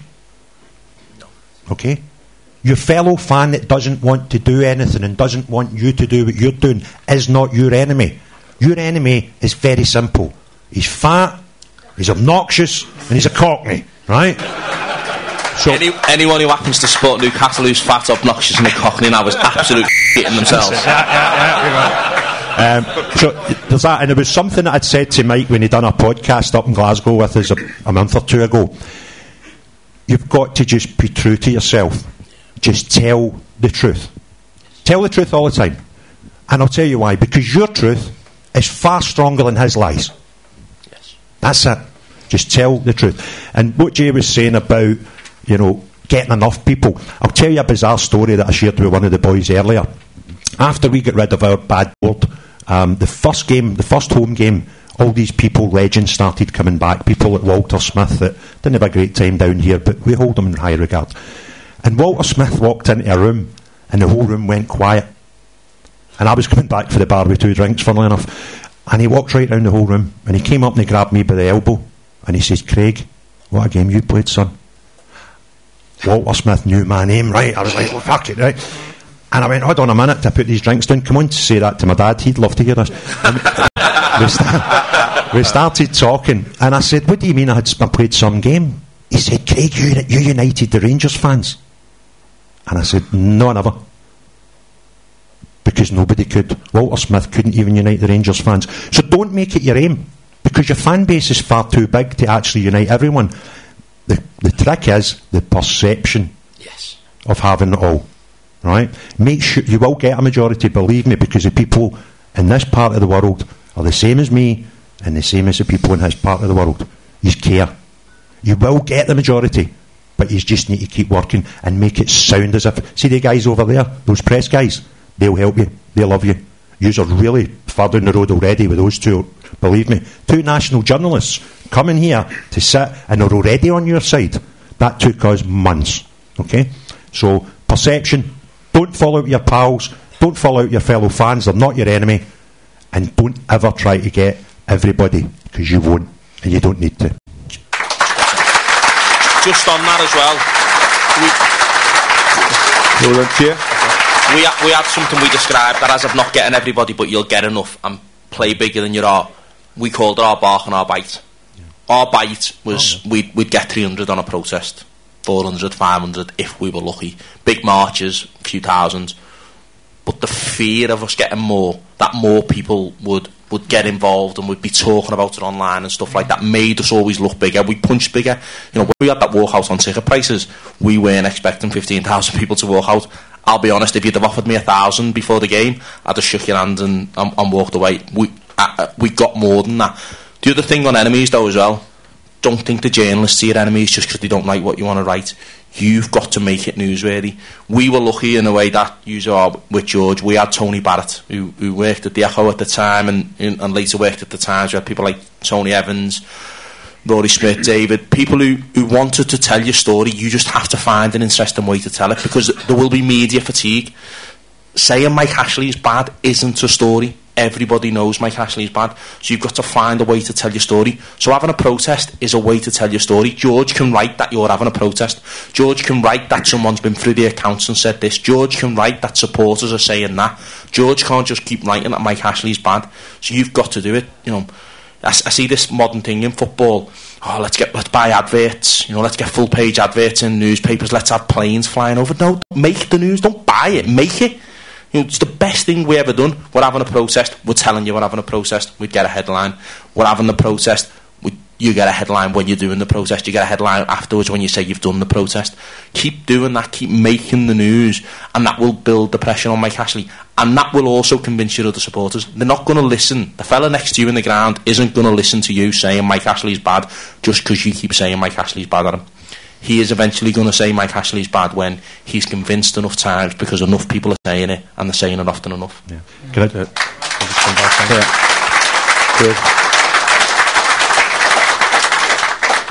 Jay just reminded me about other things. Numbers. Our protests were like his. We genuinely went from 10 men and a dog at some to 5,000 at others. But the one that actually got us the biggest reaction, there was nobody at. Right? And this is how we done it. I got a phone call, which I got quite a lot of at the time, from Police Scotland, and it was coming up to an international. Listen, trust me, if whoever has to be that person is going to be boss mates with the police, and you're just going to have to live with everyone thinking you're a grass. I've been there 4 times. I was arrested and never charged, and I get sued for £200,000 off a director of Rangers. So we just fucking go for it, right? Anyway, this protest, the one that got the best reaction, I get a phone call from Police Scotland. It was running up to an international weekend, and it's a Scottish, the Glasgow football intelligence guy who we're on first name terms with. And he said, Craig, I've got some intelligence coming up from our counterparts in Northumberland. I said, yeah. About the protest you're having in Newcastle on Saturday because Rangers don't have a game. Now, I'm going away for the weekend, right? And I'm like, yep. He says, so can you tell me a bit more about it? I says, yeah. What we're doing is, because we've got no game on Saturday, we've got 10 buses coming to Ibrox, right? And we're getting picked up at Ibrox, so we reckon we'll have 500 people. We're going to go to Livingston along the M8, we're going to go to Edinburgh, we're going to go to Berwick, we're then going to go in the outskirts of Newcastle, and we'll stop at the big store right at his shop, right at the stadium. Are you serious? I said, no, I'm not, but don't fucking tell them, right? I said, look, I've got a good working relationship with you guys, so I'll phone you on Saturday and tell you it's off because of the rain, okay? So they're then duty bound to tell Northumberland, who are duty bound to tell Sports Direct, who are duty bound to keep their shops safe. £50,000 safe that weekend alone in security that he didn't need, so anything can happen. Guys, you're obviously watching what's happening up here from afar, and obviously we're sitting on the doorstep, everything's live to us, it's all happening. What's the perception of what's happening up here from where you are based, and how the Newcastle fans are reacting to what's happening at the club? David? Well, like I said before, I mean, everyone could see that, like, he got away with it in January. He did, it was more positive at the second half of the season, and it's just difficult to understand why they haven't strengthened and why they're having to play the same sort of gambling game with just trying to stay up as it looks, and then they'll probably sneak some through again. And this sort of gambling, everyone knows it's all about the money, and that was one of the things where you asking me about my work, from the beginning, was that it's really hard to remember this, and the kids that are growing up now loving football, they can't remember it. But there was a time when no one really ever talked about the money. They did talk about, well, you've signed a player for £100,000, but I mean, I know when I was growing up, I just didn't even think, I wouldn't have even thought. People say he's very professional, but I never really even thought they got paid and earned it just wasn't. Whereas the money is in your face, and this approach is so clearly about the money. Like, we'll get the Premier League money without having spent too much and taken a risk on going down with signings that we've made. And to have the start to the season that you've had, it just seems really unnecessary. And then, obviously, when you went 2-0 up at Old Trafford, and he's sitting there at Old Trafford with Lee Charnley next to him, and they've both got the Newcastle United ties on, and they've got their cameras on him, and he gets that phone call, and obviously one of his mates is phoning him saying it's all going great for you. And I'm not saying I was glad that they put 3. I wouldn't be glad. Obviously, growing up a City fan, I'm not glad that United scored 3. I wouldn't come in and say I was glad United scored 3. But it was like, did they really deserve it? Did they really deserve to get that result? So for me, I mean, with my contributions tonight, you can probably see that I'm a bit more in sorrow than anger with Mike Ashley, because I feel like it could, like I say, it's not somebody who. There is a crisis. There's no money. The club's got relegated with huge debts. There's a terrible. There's an owner who, for some, the club's in a terrible crisis. it's just more like, you know, everything's there to make it very positive. There just doesn't seem to be a solid reason why it isn't happier than it is. That's one of the reasons. And one of the things about the media, where you're saying about get the media on your side, I think the reason why I think the media is on your side when they know that it's right, when you know that it's right, or that's certainly where I'm coming from. You know, and if everyone can see, like the local reporters like George and Luke can see, you know, they can see every day that it's valid. It's valid. The protests that you're making, or the arguments that you're making, that it's valid, and that there's something to say here, and that it's necessary to keep saying it, and it's necessary to keep highlighting it. You know, then I agree with that, and so that's why you want to be doing the coverage. And you know, I'd just like to say, you know, it's great the work that Spirit of Shankly do, and you know, to think that they've got to do the work in all the work that Jay was talking about, but obviously they don't. We've got to do the work ourselves, and you know, we're always.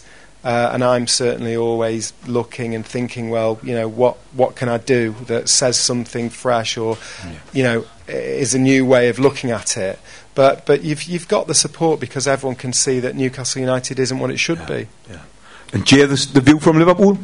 Yeah, there are similarities. You know, it's not just the Rafa thing. It is the idea that the money, you know, slightly different. Ours was debt repayments of about 30 odd million a year going out the door, but the feeling for us, you know, is what I'm sure, you know, when I look at it outside in is, I'm sure is mirrored. There's just a missed opportunity there. Just such frustration that thing can happen.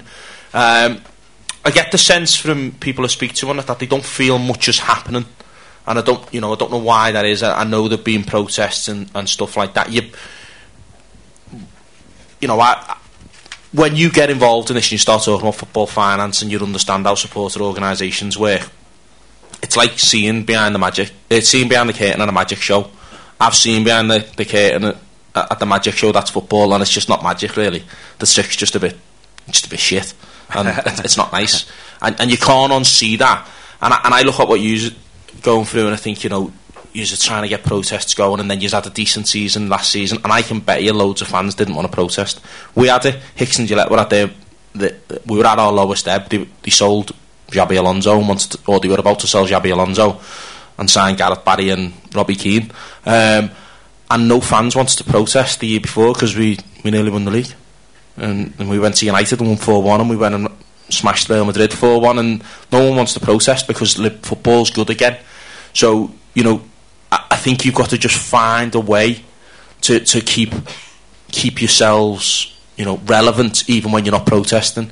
And I think that I get the feeling sometimes that it doesn't look like there's an ultimate ask, and you know, it's not for me to tell you what they are. But I think that general sense that we found worked for us was, this football club makes so much money, and it should be placed onto the pitch. No ifs, no buts. That's what it's about. And any manager gets that, and I think if you can get that as a message, that's something, you know, you can write about. Find a number that stacks up. You know, someone shouted before, it's 40 million he's taken out, or he's doing this. Get someone to look at the numbers, get a number that looks like it stacks up, and put it out there. Now, some people will say, well, that's not true. Your first response to that is, well, sound, Mike Ashley, tell us what the number is. Tell us what the number is, tell us where the money is. You know, I read an article today on True Fate about, you know, where's the money gone? Keep posing them questions, make them have to answer. Show that they're not, you know, they're not being open with you. And I think they're where you need to go to try and put that pressure on, you know, to show that you're asking these questions. And, you know, what will happen is you will keep asking these questions, and eventually everyone will be parroting what you've been saying for so long, and there'll almost be like a, you know, hallelujah moment, everyone's saying it. And that's, you know, I got the feeling with us at Spirit of Shankly, when we really got a breakthrough was when journalists were interviewing us, and their question would often contain quotes we used to say. That, you know, they were talking about broken promises and debt on the club and lies told, that they were no longer saying to me, you can't call them a liar on the telly, because they were openly saying it, because it had become just accepted, you know, the accepted version of events. So I think you've just got to keep at that, so that other supporters turn up here in 2 years' time and they're saying on this stage much of what you've been saying for a long time. That's, I think, when you'll know that you're really getting somewhere, because everybody else actually understands the story, even if they don't know it. Yeah. And the view from Glasgow?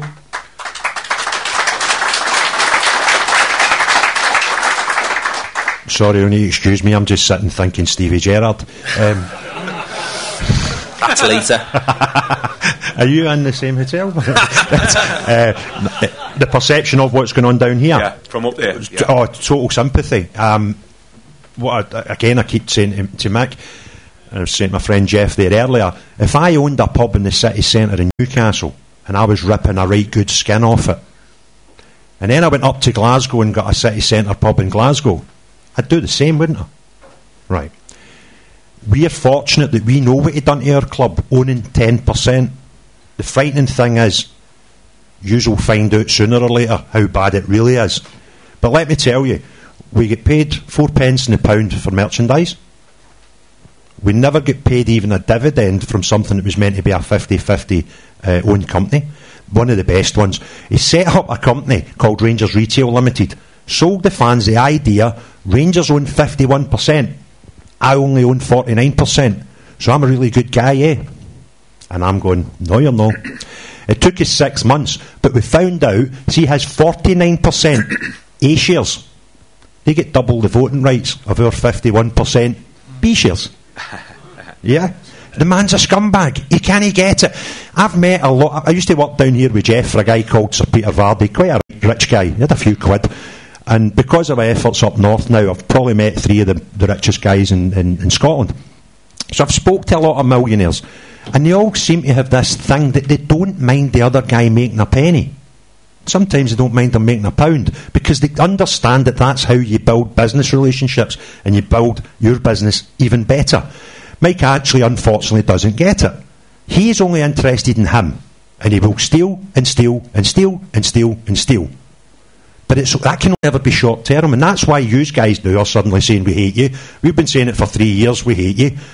Now he's getting dragged into my House of Commons and they're saying we hate you because it's catching up with him. That's what it is. His business. I see this. Oh, Mike Ashley's a business genius. No, he's not. He's a business arsehole, right? Because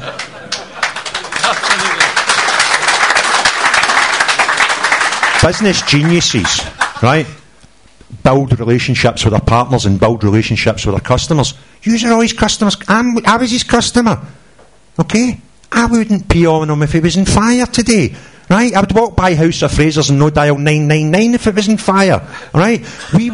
So how's he done that? Because he's greed.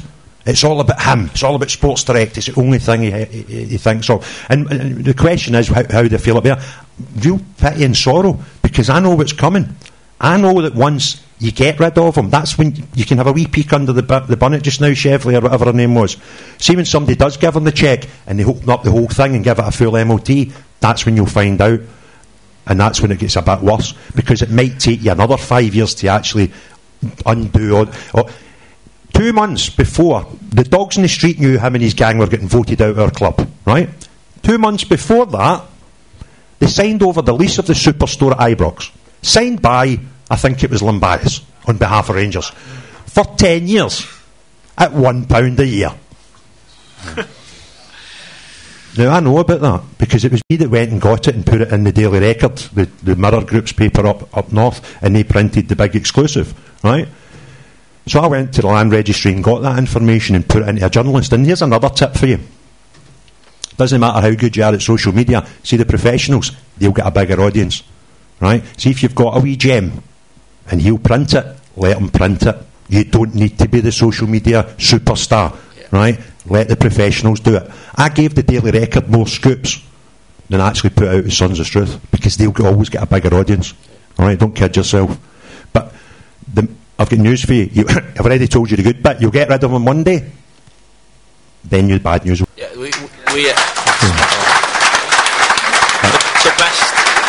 the best description, the best description I heard of what happened under our ownership, it was by Tony Barrett, who's a journalist who now works for Liverpool, was that it was like a nuclear bomb going off at the heart of the club, and we didn't realise it at the time because we were fighting to survive. And then when they went, there was this thing of like, oh wow, and it's taken us this long.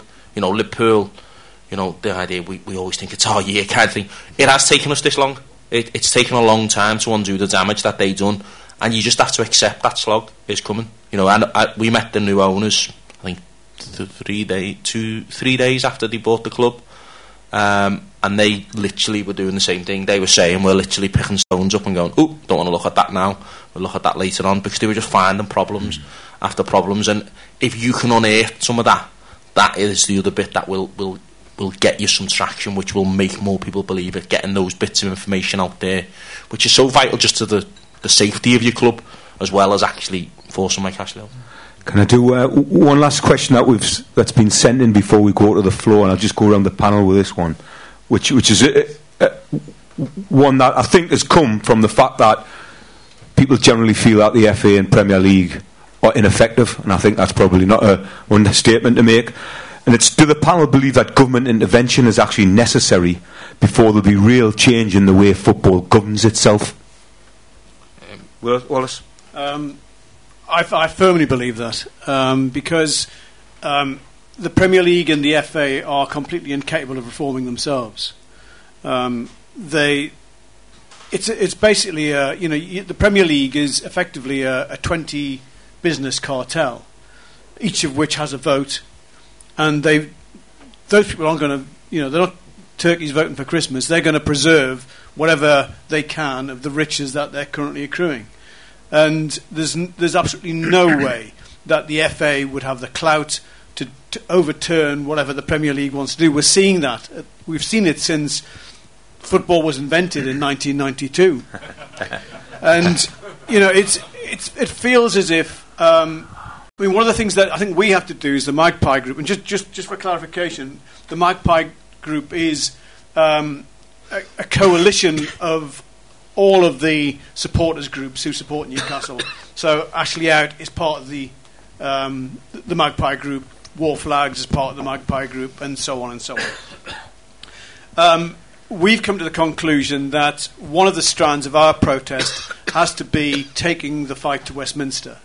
And to do that, at the last public meeting, we managed to get two of the local MPs, Chion Wura and Ian Mearns, to come along, and also Kevin Mars from the Football Supporters Federation, to talk about how that might be done. And seeing the discomfort that Ashley faced when he had to appear before the Public Finance Committee a couple of years ago in the House of Commons, I would love to see the bastard stuck in front of them again, because he really, really looks uncomfortable. He hates having his methods questioned. He hates. He's like a spoilt child. He doesn't like being questioned. He doesn't like being challenged. So the way that we've got to do that is to do that through the political process. They're the only ones who will have an interest in what us as supporters think, because we are voters. And one of the things that I think we can do as supporters is to mobilise our MPs. Write to the MPs, go to the surgeries, tell them this is important to you. Not just Chion Wura and Ian Mearns, they're already on side. Go to the likes of Mary Glindon and North Tyneside. Go to people in Gateshead, South Tyneside, whatever, Northumberland. Go along and make your views known. Get them to raise it in the House of Commons. Make it a fight. It's like, people have been saying on here, nobody's going to do this for us. We started as a group of about 15, 20 people. And I've got to say, this bloke's a bit of a quiet hero of mine, because he was the guy who actually started that, as well as the food bank. So I think this person actually here, Colin...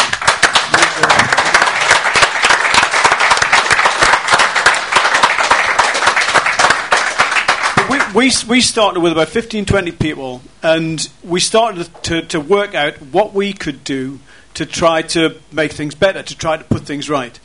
And we started off by, as you probably know, having the protests outside Sports Direct in Northumberland Street, and then we've moved that on to the St James's Park branch, which used to be the club shop, remember that? And now, of course, we're looking at other alternatives. But the other thing that we're doing is having public meetings, because we need to expand the supporter base that we have. And we started off in the first public meeting around about 250, maybe 300 people. The second one, we had probably 400, 450 people there. And if everybody who was in that meeting brought someone else along to the next one, we're looking at 1,000 and then 2,000, and that's how you grow it. You talk to your friends. You don't, as Jerry's saying, you don't just say he's a bad man. We know he's a bad man. What we need to do is to convince them that they can do something about it. Until people believe that they have a contribution to make, we're not going to get rid of him. And really, the fact that you're here tonight, obviously, you believe in what we're trying to do. I suspect I'm very much preaching to the converted here. But what I'm saying to you is, it's not just enough to come to meetings like this. You've got to go out and be evangelists for this. You've got to go out and speak the gospel to your friends, where you work, where you live, when you go to the football, when you go to the boozer, whatever. Get on their nerves, get on their case. Make sure they understand what's happening here. We're talking about the survival of Newcastle United. And just on that point, I mean, how I got involved originally in fan activism, I was one of the Save Our Seats guys in 1999. I know I look a lot younger than I actually am, but I remember, a bit like Jay explained, I went to a public meeting when they were shifting with to allow the corporates in, and I sat there, right, and I thought, right, what are people going to do here to help us? And then I realised, well, it's up to me to help myself. It's my club, it was my father's club, my grandfather's club, it's our club, everybody who's sitting in this room. Ashley might have the keys, but he's only a temporary owner. It's our football club, that's what it is, and we all need to get up and fight, every single one of us. Don't leave it for others, get up and work collectively. Sorry, David, government intervention.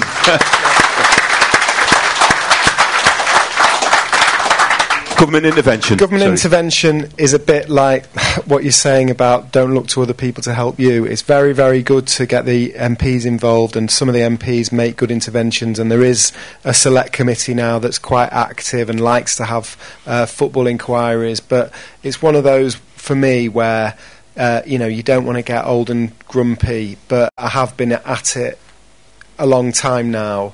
And when I first was doing it and first had the sort of righteous anger about the way that football was changing in the 1990s, the government did get involved and they set up the Football Task Force, the Labour government, and it did actually do some good things. And it did promote supporters' trusts, and it set up Supporters Direct, which helped to set up this trust and every other trust in the country. And it did set up the Football Foundation, which puts money into grassroots facilities. But when it came to the point of really making an intervention with the Premier League, with trying to put football back together, because the Premier League is a breakaway league from the Football League. So yesterday I was there when the Leeds chairman was saying we need a Premier League 2, but all he's saying is we get less money in the Championship than they get in the Premier League, right? But the answer to that isn't to bring the leagues back together and all share. He was saying he doesn't want to share with Leagues 1 and 2.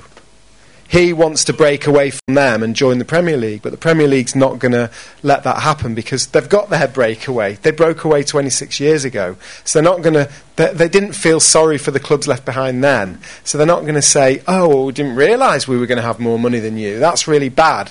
Let's join together." It's so blatant, and what's fascinated me being involved with this for so long is that every time there's an inquiry, and I've been asked to give evidence to some of them, or to talk to them about the structure of the game and how it all changed and how the money's distributed or unfairly distributed and all the rest of it. And like the select committee with the chairman Damien Collins, they've had a few inquiries, and it's amazing that every time they come to the same conclusion. And we've had very right-wing, like Thatcherite. John Whittingdale was the chairman of the select committee, and Rogan Taylor from Liverpool, who's got a very similar view of things to the people talking here and was very critical, and he was saying it's like Thatcherism, it's just pure Thatcherism what happened to football. And all these MPs sitting around the table said, yes, actually John was very, very close to Margaret, and he's actually very much was a supporter of Thatcher. But even John Whittingdale, the chairman of that committee, came up with the same critique, because everyone recognises that football is really the people's game. You support your club for life, like you're all saying. It shouldn't be all about money. We didn't grow up with having a top 6 or a top 4. You grew up with the club came through because it had a good manager at that time, or it had good players or good young players that came through. It wasn't all about, there was obviously a financial difference, but no one was really that aware of it. And if you look at the variety of clubs that did come through and win, and that's the tradition that we've grown up with, and we've grown up with a tradition of cheap ticket prices, so that you could go when you were young, and obviously the ticket prices increased dramatically when we had the commercialisation of football, and they've priced out poorer people, obviously, and generations of younger people from actually going to the games. And they come to these conclusions every single time. They come to the same conclusions. But unfortunately, I've given up on expecting the government to intervene, because we've had promises that they might. Well, if you don't reform yourselves by next week or next month or 3 months' time, we'll step in and regulate. And they haven't done it. So I don't think that's actually... Yes, it's something you can still argue for.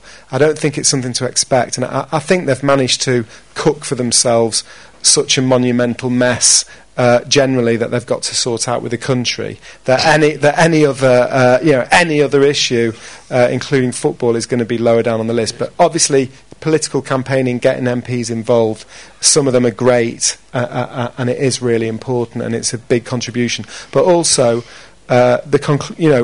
because you can't expect the government to step in, the FA is the governing body of football.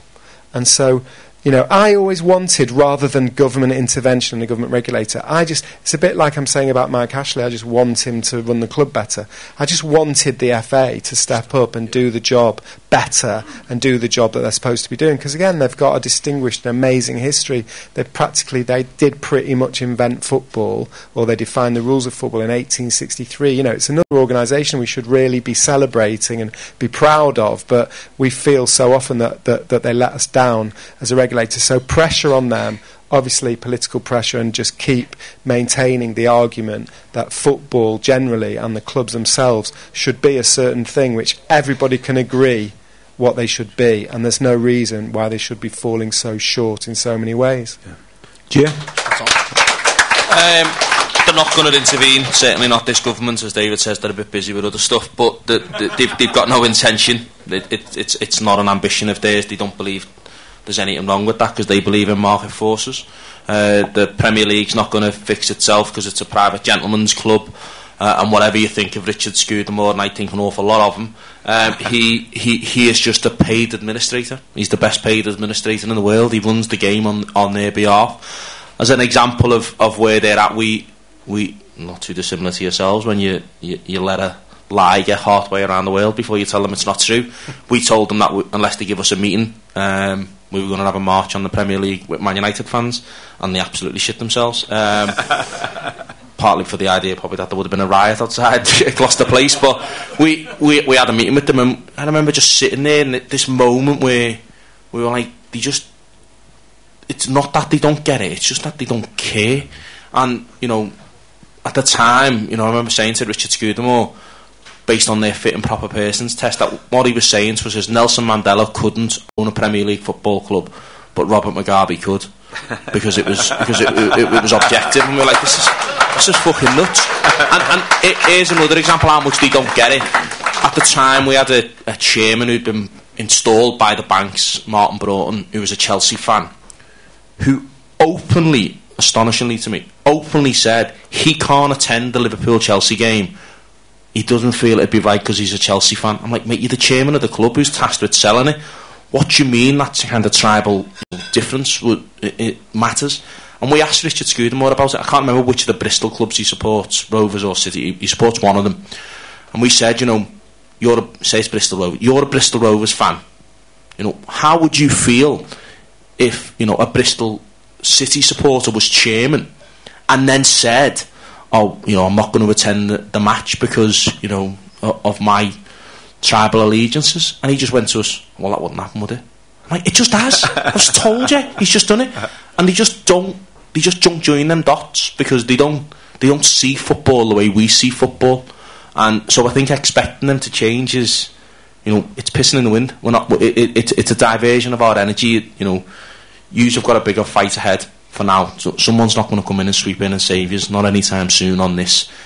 Get your club back and have a base and a campaign and supporter base that will then hopefully, look for government change. Great. Just in case I forget, because this was maybe the last time I'm going to talk to you guys, I just want to say thank you. You have no idea how humbling it is as a guy from a different club in a different part of the world to be asked to come down here and actually sit in a room with you guys. It's humbling. You made a Walden guy very proud, and thank you for listening to my pitch.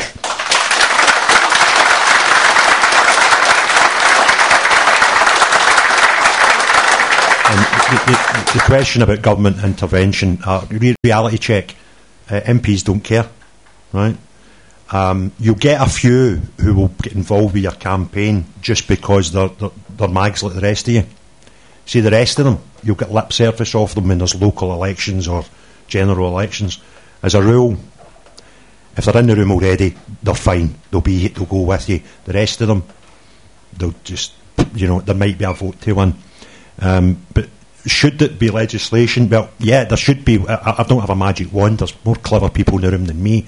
But the journalist touched on it as well. The true owners of a club, the true spiritual owners of a club, is not the guy that is lucky enough to own 51% plus of the shares. It's not the guy who's just rich enough to be able to lend you money and parcel it up as investment. The true owners of the club are you guys, right? And you deserve to have that in legislation somewhere. How it's done, I don't know. What I will tell you is, before we started doing what we done, I think Rangers as an organised group of fans owned less than 1% of Rangers. Today, through the efforts of many, and we were doing very similar with the Magpie group are doing just now, we all got together, right? You had Sons of Struth, you had the Supporters Trust, you had this group, that group, but we all got together. Today, the fans of Rangers Football Club are the second biggest shareholder in Rangers Football Club. In fact, I would argue that we're the biggest shareholders because all the other guys are Rangers fans as well. We get rid of the rest of them, and by the way, it's not a bad place to be. So give yourself a bit of hope.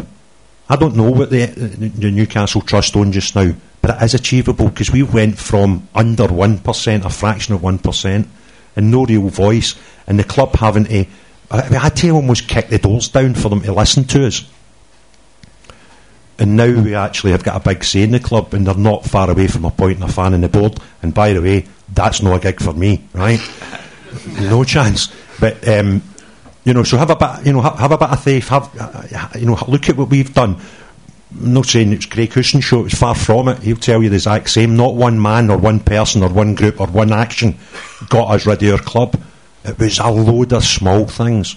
And there should be legislation to give fans a better voice and a bigger voice. And I've worked with Supporters Direct Up when we were putting together Club 1872, which is a community interest club company that we've got to buy shares.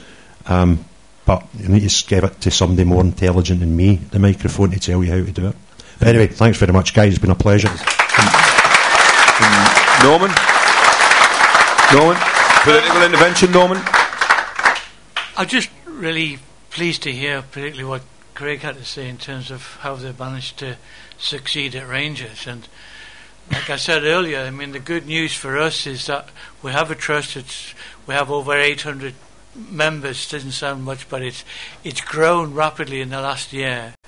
And so we have at least the capability of moving towards some form of ownership of Newcastle. And as we keep reminding ourselves, the club is the fans and we are the fans. And as long as we stick together, we will eventually prevail. And we've got some really great examples of that can actually happen. So that gives me real hope And I hope as long as we stick together, we'll succeed as much as you guys do. Thank you, Norman. Thank you.